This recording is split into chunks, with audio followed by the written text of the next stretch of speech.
Growing up, sama seperti anak muda pada umumnya, aku sering mencoba untuk mencari definisi kesuksesanku sendiri. Dan saat itu sukses terasa begitu jauh, tetapi cukup untuk membawaku ke berbagai pengalaman yang bisa aku bilang sangat mengekspos diriku ke pengalaman yang berbeda, mulai dari host acara petualang yang ada di TV stasiun nasional, kemudian menjadi company builder untuk di bidang teknologi, kemudian brand builder juga, content creator, hingga bahkan pernah ikut pageant ajang Putri Indonesia. Bisa dibilang karya-karya itu sedikit nggak nyambung ya satu sama lain, tapi aku bisa menyebutnya it's a multifaceted way to see things. Tapi setelah aku refleksikan kembali, aku sadar bahwa kita hidup di dunia yang selalu menganggap bahwa power dan leadership itu selalu diasosiasikan dengan suara yang lantang, loud voices. Orang kadang mengatakan bahwa sukses itu biasa fokus kepada orang yang punya jabatan yang prestisius.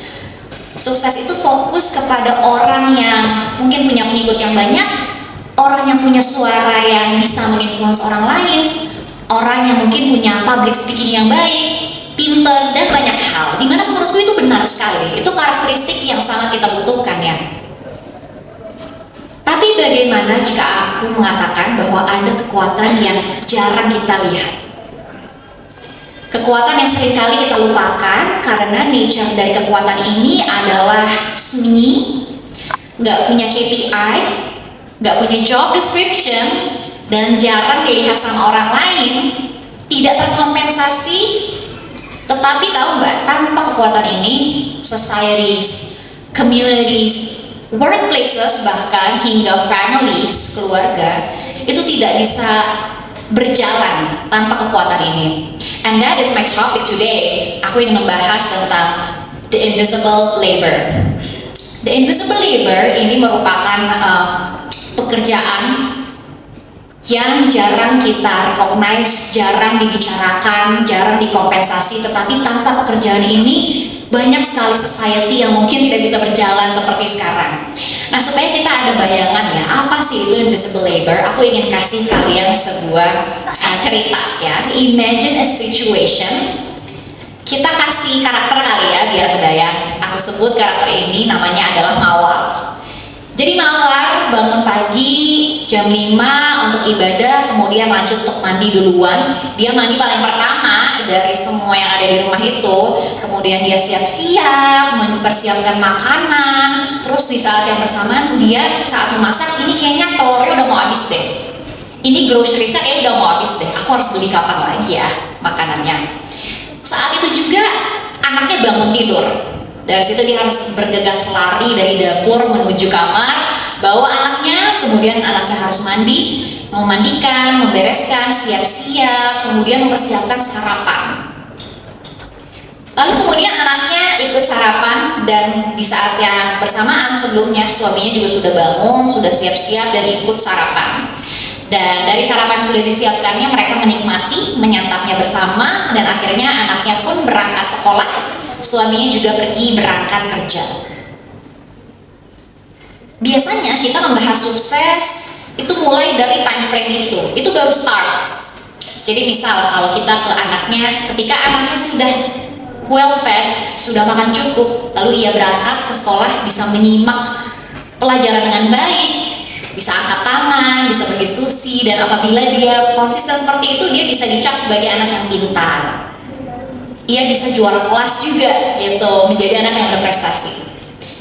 Sama halnya untuk sang suami, ketika ia sudah dipersiapkan barang-barang keperluan untuk berangkatnya, kemudian sudah makan dengan kenyang, sudah punya energi untuk berangkat ke kantor, lalu ia pergi sampai ke kantor, akan berkontribusi pada pekerjaan di kantor, mungkin akan memimpin timnya yang ada. Mungkin ia akan memiliki performa yang bagus, berkontribusi, kemudian lama-kelamaan jika performa ia bagus, dia akan mendapatkan promotion. Dari promotion mungkin akan memberikan kenaikan gaji, karir yang semakin baik. bagaimana kita society mendefinisikan sukses, right? Karena itu yang kita biasa kejar juga kan dalam karir kita ketika kita lulus kuliah. I've been there as well. Tapi ada satu energi yang luput dibahas, yaitu energi yang dibawa oleh sang ibu untuk keluarganya. Energi di mana sekecil sang ibu mempersiapkan hal-hal perintilan untuk anaknya sekolah, mempersiapkan tasnya, kemudian sarapan yang juga disiapkan. Dan ini adalah salah satu contoh di mana mungkin ini tidak merepresentasikan semua orang ya, karena setiap orang punya situasi berbeda, support system berbeda, dan lain-lain. Tetapi kenapa aku mengambil contoh Mawar, Ibu Mawar? Karena sekarang aku sebagai new mom, mungkin aku belum lama-lama ya, aku masih new, belum senior, anakku masih 1,5 tahun. Tetapi dalam perjalanan aku di motherhood, aku membangun sebuah podcast bernama Bos Mama. Di situ memberi aku kesempatan untuk ngobrol nih dengan sesama ibu-ibu yang punya cerita yang berbeda-beda, wanita dengan cerita dan mimpi dan motherhood journey yang berbeda-beda. Nah, salah satu curhatan yang aku cukup ingat adalah ketika seseorang cerita ke aku, "Kak, aku tuh di rumah aja sejak aku punya anak, aku mutusin untuk resign dari kantor aku. Aku di rumah aja, tapi kok kayaknya aku capek banget ya. Padahal emangnya aku produktif ya? Aku juga belum kerja lagi, karirku kayak gini-gini aja. Ya boro-boro mikirin kenaikan gaji ya. Tapi kenapa aku gini-gini aja, aku nggak produktif?" Dari situ aku melihat highlight tidak produktif. Padahal kalau kita tarik kembali kepada cerita Mawar tadi, mungkin dia sudah memberikan energi yang luar biasa besar untuk anaknya, untuk keluarganya. Dia juga sudah memberikan kontribusi yang luar biasa besar untuk tumbuh kembang anaknya, untuk keberlangsungan karir suaminya. Next. Dan ini adalah salah satu contoh dari invisible labor.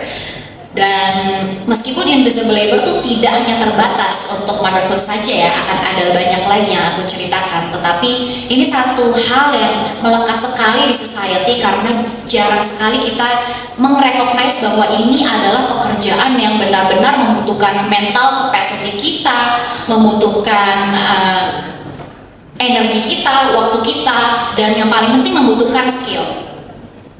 Next. Selain skill, pekerjaan ini tidak punya holiday pay, nggak punya sick leave. Seperti kalau kita bekerja di perusahaan, kita punya cuti setahun 12, nggak punya promosi juga, dan nggak ada time off. Padahal sebenarnya kalau kita breakdown ya, next, skill-skill yang ada dari yang dilakukan ibu, dan mungkin ini juga berlaku untuk orang yang sedang mengatur household sehari-hari, bahkan kalaupun kita belum menikah, kita mengatur keseharian kita ngekos, kita mengatur keberlangsungan kegiatan kita. Ini loh semua skill yang dibutuhkan oleh Mawar tadi, dan mungkin benang merah yang dirasakan oleh ibu yang curhat ke aku tadi. Ini skill-skill yang mereka lakukan. Mereka melakukan project management, ada cognitive load, ada juga karena mereka berpikir ini apalagi yang belum dilakukan. Ada mental load yang ada di situ. Ada emotional regulation, kalau mereka capek, kalau anaknya tantrum, gimana? Mereka harus mengatur emosi mereka, meregulasi keluarga. Ada crisis response, jaga-jaga, aduh, apa ya ini barang anak yang ketinggalan di sekolah gitu. Ada systems building karena dari situ dia sudah membuat routines dan workflows. Ada scheduling coordination, banyak banget pokoknya skill yang diperlukan. Dan kalau misalnya kita buka job desk ya di internet untuk mencari operations manager atau assistant secretary, ya kurang lebih ini kan skill yang kita cari. Tetapi mengapa dalam invisible labor ini seakan-akan seseorang di-expect untuk sudah bisa, sudah jago, udah pun mereka sudah jago, tidak bisa dihargai. Next. Seperti ini, kalau kita lihat di LinkedIn, biasanya kalau kita promosi jabatan, kita suka announce, membagikan berita baik itu, atau kita punya pekerjaan baru. Tetapi nggak ada kan? I'm happy to announce that I became a senior mom ketika anaknya mungkin sudah 3 tahun udah lebih toddler, dia mungkin sudah advance, sudah lebih jago lagi menghandle semuanya. Nggak pernah kita menselebrasi hal ini karena kita anggap ini sebagai hal yang udah seharusnya kita bisa. Padahal itu adalah sebuah skill yang luar biasa dan it needs to be appreciated. Dan kalau tadi kita tarik kembali ketika tidak ada mawar yang ada untuk membuat persiapan sarapan ataupun persiapan barang-barang, salah satunya saja untuk anak dan suaminya, bagaimana mereka bisa berjalan dengan lancar, mungkin akan jauh lebih challenging, bukan? Next. Nah, invisible labor di sini tidak hanya terbatas dengan motherhood, tetapi motherhood memang satu contoh yang sering kali kalau kita lihat di sekeliling kita itu sering dikeluhkan karena banyak stereotip ini tuh berjatuh kepada perempuan. Nah, tapi invisible labor itu juga punya bentuk-bentuk yang lain. Next contohnya ya. Seseorang mungkin ketika kalian mengerjakan skripsi, kemudian kita curhat ke teman yang mereka secara gak langsung menjadi unofficial therapist kita, atau anak kedua dalam keluarga yang selalu menjadi tempat curhat sekeluarga, mungkin dari salah satu orang tua atau dari kakak adiknya, dan mereka menjadi the unofficial therapist. Itu adalah salah satu bentuk dari invisible labor. Atau seseorang coworker yang juga memanage konflik di antara teammates-nya walaupun itu bukan bagian dari job description mereka. Kemudian ada juga mungkin anggota keluarga atau pertemanan kita yang secara inisiatif bikin grupnya aktif supaya kita akrab, memanage juga kapan kita pergi jalan-jalan, karena kita tahu sendiri kadang wacana susah banget kalau kita mau janjian, tetapi dia yang mengambil effort untuk menyatukan teman-teman bersama. Lalu ada juga orang-orang yang coordinating invisible logistics. Caregiving itu juga merupakan invisible labor yang luar biasa, sangat mulia, sangat berat juga secara mental dan juga energi, bahkan finansial kadang. Dan carrying mental checklist ya, sesimpel tadi cerita Mawar, dia selalu berpikir apa ya barang anak gue yang kekurangan, apa ya groceries atau belanjaan yang belum di rumah dan akan habis.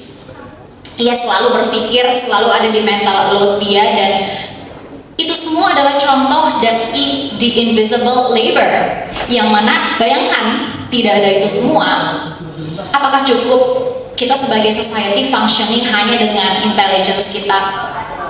Apakah cukup kita sebagai society functioning cukup dengan kepintaran kita, cukup dengan kemampuan kita berinfluencing?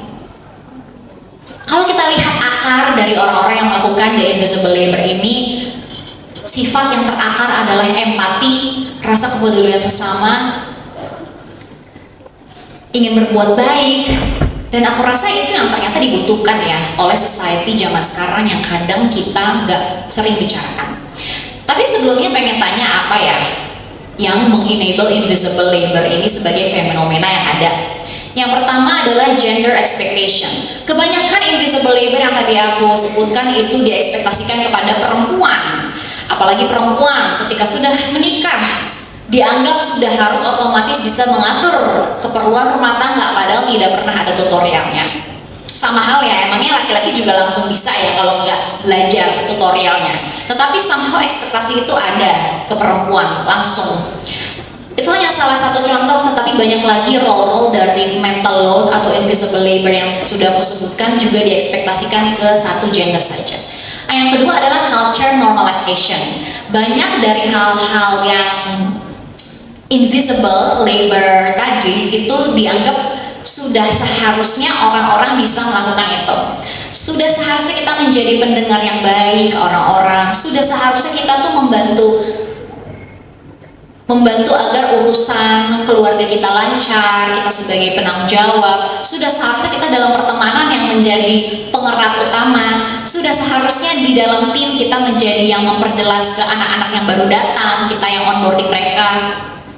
Dan yang terakhir, tidak ada formal compensation untuk itu semua. Jadi mungkin aku tidak ingin membahas kompensasi secara monetary, gak usah ke situ, job description, KPI aja belum terlalu jelas, padahal kalau kita take time untuk elaborasi skillnya, sebanyak tadi loh skill yang dimiliki. Nah, kita tuh suka banget ngobrol tentang self-made success.